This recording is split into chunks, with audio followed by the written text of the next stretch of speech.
যেতিয়াই তৰালি অহা ট্ৰেইনখন চহৰ পাইছিলহি তেতিয়াৰ পৰাই তৰালিৰ নতুন জীৱন আৰম্ভ হৈছিল। তৰালি এখন সৰু গাঁৱৰ পৰা আহিছিল আৰু তাই সেই চহৰখনৰ যিখন কলেজত পঢ়িব সেই কলেজখনৰ কাষতেই তাই এটা পিজি পালে আৰু তেতিয়াই তাই মাকলৈ ফোন কৰিলে। মা, মই ভালে ভালে পালোহি। ঠিক আছে দে, তই ভালে থাকিবি আৰু ফোন কৰি থাকিবি মোলৈ।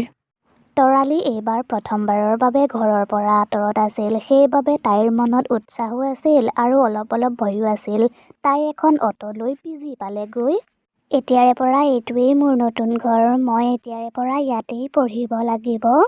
ঘৰটো বাহিৰৰ পৰা দেখিবলৈ ধুনীয়াই আছিল, কিন্তু তৰালিৰ প্ৰথম দিনাৰ পৰাই এটা কথা বৰ আচৰিত লাগিছিল। তাৰ বাথৰুমৰ টেপটো যেতিয়াই খোলে তেতিয়াই তাত বৰ বেয়া গোন্ধ ওলায় আৰু এদিনটো পানীখিনিৰ লগত কিবা ক'লা ক'লা কিবা ওলাইছিল। ইয়াৰ পানীবোৰ ইমান বেয়া, কমপ্লেইন কৰিব লাগিব। তৰালিয়ে যেতিয়া সেই কথাটো তাইৰ ৰুমমেট কাবেৰীক ক'লে তেতিয়া কাবেৰীয়ে ক'লে সেই টেপটো যাতে তাই ৰাতি নচলায়। কাবেৰীয়ে তৰালিক কৈছিল ইয়াৰ ৰুলবোৰ তেনেকুৱায়েই, গতিকে তেনেকৈয়ে থাকিব। তৰালি যেতিয়া সেইদিনা ৰাতি শুই আছিলে তেতিয়া তাই বাথৰুমত কাৰোবাৰ মাত শুনিলে। তৰালি, টেপটো খোলাহি, তৰালি, টেপটো খোলাহি। তৰালিয়ে ভাবিছিল তাই সপোন দেখিছে, সেইবাবে তাই সিফালে বাগৰি শুই থাকিলে, কিন্তু তেতিয়াই বাথৰুমটোৰ টেপটো নিজে নিজেই খোল খাই গ'ল। কিন্তু এয়া কি, টেপটোত পানীৰ সলনি অন্য কিবাহে ওলাইছিল আৰু সেইবোৰ তৰালি শুই থকা ৰুমটোৰ গোটেই পাকালৈকে বিয়পি গৈছিল। ঐ কাবেৰী, উঠচোন উঠ। তৰালিয়ে চিঞৰাৰ বাবে কাবেৰীয়ে শুৱাৰ পৰা উঠিলে আৰু তাই চিঞৰ মাৰি ক'লে, ঐ তই সোনকালে গৈ টেপটো বন্ধ কৰগৈ। তৰালি বাথৰুমলৈ গ'ল আৰু তাই টেপটো বন্ধ কৰিবলৈ চেষ্টা কৰিলে, কিন্তু তাই টেপটো বন্ধ কৰিব পৰা নাছিল। তাৰ পাছত তাই যেনে তেনে টেপটো বন্ধ কৰিলে আৰু তেতিয়াই টেপটোৰ ওচৰৰ পৰা তাই কোনোবা মহিলাৰ মাত শুনিলে। মই তাৰ হাতখন জ্বলোৱা নাছিলোঁ, সি মোক অসহায় কৰি পেলাইছিল। তৰালি আৰু কাবেৰীয়ে ইজনীয়ে সিজনীলৈ চাই ৰৈ আছিল। আগতেতো কেতিয়াও এনেকুৱা হোৱা নাই, তেতিয়াহ'লে আজি কেনেকৈ? সেই কথাটো ভাবি ভাবি দুয়োজনেই গোটেই ৰাতিটো শুবই নোৱাৰিলে। টেপটোৰ ওচৰত কোনে মাতিছিল আৰু তেওঁ কি ক'বলৈ বিচাৰিছে? পিছদিনা তৰালিয়ে পিজিৰ বাকীবোৰ ছোৱালীৰ সৈতে কথা পাতিবলৈ বিচাৰিলে আৰু সেই টেপটোৰ কথা ক'লে। তেতিয়াহ'লে তুমিও সেই টেপটো দেখিলা, তেতিয়াহ'লে ৱেলকাম টু ৰেগিং। তাৰমানে তুমি কি ক'বলৈ বিচাৰিছা? তেতিয়াই সংগীতাই ফুচফুচাই ক'লে, তৰালি, ইয়াত কিন্তু মানুহে ৰেগিং নকৰে, আত্মাইহে কৰে, গতিকে সাৱধানে থাকিবা দেই। সকলোবোৰে হাঁহি হাঁহি তাৰ পৰা গুচি গ'ল আৰু তৰালি তাতেই ৰৈ গ'ল আৰু তাই ভাবিলে আচলতে এইবোৰ কি? তেতিয়াই তালৈ কাবেৰী আহিলে আৰু তৰালিয়ে ক'লে, তুমি কিমান দিনৰ পৰা আছা ইয়াত? 1 বছৰৰ পৰা। তেতিয়াহ'লে তুমি এই ঠাইখনৰ বিষয়ে অলপ জানা, তুমি মোক অলপ ক'ব পাৰিবা নেকি? তেতিয়াই কাবেৰীয়ে তৰালিক কথাবোৰ ক'লে। 3 বছৰৰ আগতে অৰ্পিতা নামৰ এজনী ছোৱালী এই পিজিটোত থাকিবলৈ আহিছিল।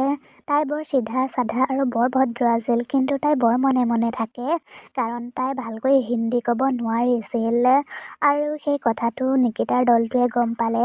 তাৰ পাছত সিহঁতে মনে মনে ৰেগিং কৰা আৰম্ভ কৰিলে। কাবেৰীৰ কথাখিনি শুনি তৰালিয়ে তাইক ভয়ে ভয়ে সুধিলে, কেনেকুৱা ৰেগিং, তুমি মোক ক'ব পাৰিবা নেকি? অৰ্পিতাক সিহঁতে বাথৰুমত সুমুৱাই বাহিৰৰ পৰা দুৱাৰখন বন্ধ কৰি দিয়ে আৰু লাইটো বন্ধ কৰি থৈ দিয়ে। তাইক বহুত ভয় খুৱায় আৰু সিহঁতে টেপৰ পানীত আগৰ পৰাই জলকীয়া গুড়ি মিলাই থয় আৰু অৰ্পিতাক সেই পানীৰে হাত ধুবলৈ কয় আৰু তাইৰ হাতখন বহুত জ্বলিছিল আৰু তেনেকুৱা নকৰিলে সিহঁতে অৰ্পিতাক বহুত ভয় খুৱাইছিল। এদিনটো সিহঁতে বহুত বেয়া কৰিলে। সিহঁতে ক'লে অৰ্পিতাই যদি সেই টেপৰ পানীখিনিৰে মুখ ধুব পাৰে তেতিয়াহ'লে অৰ্পিতাক সিহঁতৰ দলত সিহঁতে সুমুৱাই ল'ব, কিন্তু সেই পানীখিনিত সিহঁতে কাৰেণ্টৰ শ্বৰ্ট দি থৈছিল।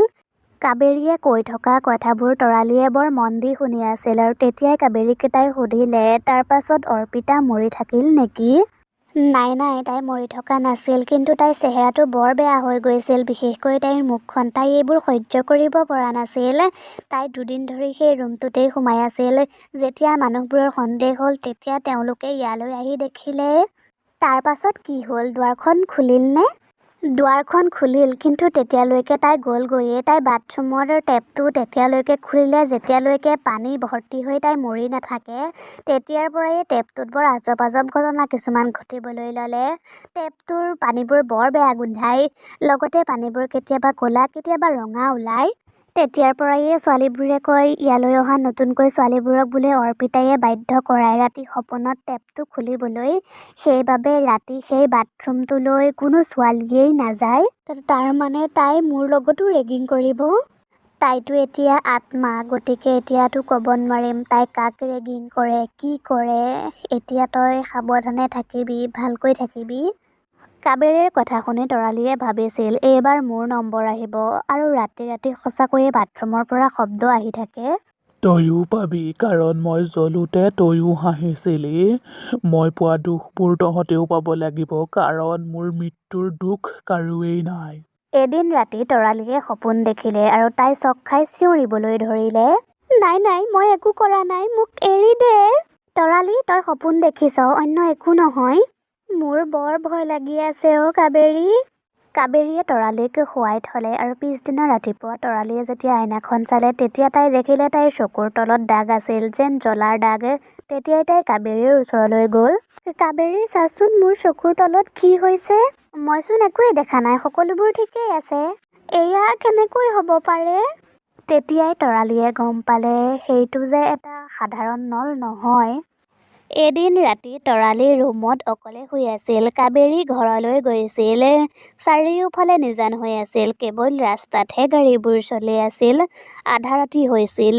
তেতিয়াই তৰালী শুৱাৰ পৰা উঠিলে, আৰু তাই মনে মনে বাথৰুমৰ ওচৰলৈ গ'ল, আৰু তাই বাহিৰৰ পৰা বাথৰুমৰ ভিতৰলৈ জুমি চালে, আৰু দেখিলে টেপটোৰ পৰা কেৱল পানীয়েই নহয়, দুটা জ্বলা চকু ওলাই আছিল, আৰু তাৰ ৱালত লিখিছিল, মই হাত জ্বলোৱা নাছিলোঁ, মোৰ লগত জবৰদস্তি কৰা হৈছিল। সেইবোৰ দেখি তৰালী তাতেই বাগৰি পৰিল। তেতিয়াই দুৱাৰখনৰ তলেদি এখন ৰেজিষ্টাৰ বহী ওলাই আহিল, আৰু তৰালীয়ে সেই বহীখন খুলি চালে। আচলতে সেই বহীখনত ৰেগিং কৰা ছোৱালীবোৰৰ নামবোৰ লিখা আছিল। নিকিতা, স্নেহা, জুহি আৰু কাবেৰী। সেইবোৰ দেখি তৰালীয়ে চক খাই গ'ল। কাবেৰীয়েতো মোক কৈছিলে তাই কেৱল আঁতৰৰ পৰা চাই আছিল, তাৰ মানে এইবোৰত তাইও আছে, কিন্তু ইমান দিনে তাই মোক কিয় মিছা কথা কৈ আছিল? সেই ৰেজিষ্টাৰখনৰ লাষ্টৰ পৃষ্ঠাত লিখা আছিল, যোনে হাঁহিছিল তাক মই শুদাই নেৰোঁ, আৰু যোনে চুপ হৈ চাই আছিল তাক মই একো নকৰোঁ। তেতিয়াই তৰালীয়ে বাথৰুমত শুনিলে টেপটো আকৌ খোল খাই গ'ল, আৰু টেপৰ পানী খোল খোৱাৰ লগতে কিবা জ্বলাপুৰাৰ গোন্ধ আহিছিল, আৰু তেনেকৈয়ে গোটেই ৰাতিটো পাৰ হৈ গ'ল। পিছদিনা ৰাতিপুৱা কাবেৰী তালৈ আহিল। কি হ'ল তৰালী, তই কিবা চিন্তাত থকা যেন লাগিছে? একো হোৱা নাই। পিছদিনা ৰাতি তৰালীয়ে সাহস কৰি হাতত ৰেজিষ্টাৰ বহীখন লৈ তাই বাথৰুমলৈ গ'ল, আৰু তাই চিঞৰি ক'লে, অৰ্পিতা, মই সিহঁতৰ মাজৰ এজনী নহয় যোনে তোৰ লগত অত্যাচাৰ কৰিছিল। মই ইয়ালৈ নতুনকৈহে আহিছোঁ। চাৰিওফালে নিজান হৈ আছিল। তেতিয়াই বাথৰুমৰ আইনাখনত এজনী ভয়ানক চোৰেল ওলাল, আৰু তাই তৰালীৰ ফালে খঙেৰে চাই ক'লে, তয়ো হাঁহিছিলি, এতিয়া জ্বল। তৰালীয়ে ভয় খাইছিল, তথাপিও তাই পলোৱা নাছিল, আৰু কৈছিল, জ্বলাবলৈ মন আছে যদি জ্বলা, কিন্তু আজি মই তোক সঁচা কথাবোৰ কমেই। তোক কাবেৰীয়ে একো কৰা নাছিল। আচলতে বদমাছ হৈছে নিকিতা আৰু জুহি।